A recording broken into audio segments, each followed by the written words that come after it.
సిద్దిపేట ఎన్నికల్లో దుమ్ము రేపుతున్న టీఆర్ఎస్ పార్టీ అభ్యర్థులు. టీఆర్ఎస్ ఏకగ్రీవంతో కైవసమవుతున్న మున్సిపల్ వార్డ్స్. పోటీ నుంచి వైదొలుగుతున్న ప్రధాన పార్టీల అభ్యర్థులు. మెదక్ జిల్లా రాష్ట్ర ముఖ్యమంత్రి కె చంద్రశేఖరరావు సొంత జిల్లా కావడంతో సిద్దిపేట మున్సిపల్ ఎన్నికలను అధికార పార్టీ ప్రతిష్టాత్మకంగా భావిస్తుంది. మంత్రి హరీష్ రావు గులాబీ పార్టీ గెలిపే లక్ష్యంగా ముందుకు సాగుతున్నారు. నేటితో ఉపసంహరణ గడువు ముగుస్తుండటంతో అన్ని పార్టీలకు చెందిన నాయకుల్లో టెన్షన్ మొదలైంది.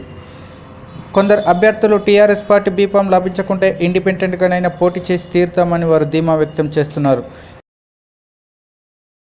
నేను గతంలో కూడా పెద్దసారి కేసీఆర్ మమనాగాదని టికెట్ ఇస్తే సిద్దిపేటలో ఇండిపెండెంట్ రెండాకుల గుర్తు మీద గెలిపించి అన్ని కులాలు ఏకమత్యం చేసి గెలిపించుకొని తీసుకుపోయి మళ్ళీ తెలుగుదేశం కలిపినాం. ఈరోజు మళ్ళీ అదే ఉత్పన్నమవుతుంది. ఉన్న ఏదైతే క్యాండిడేట్ వ్యతిరేకత వర్గం ఉన్నది, ఈడ మొత్తం అన్ని కులాల వాళ్ళు విమానం చేసినారు. సాయిబాబా గుడి దగ్గర ప్రవీణ్ కుమార్ గెలిపించుకుందామని నేను కూడా ఆశీర్వాదం ఉంటాను, నా దగ్గరకు వస్తే కూడా నా ఆశీర్వాదం ఉంటానని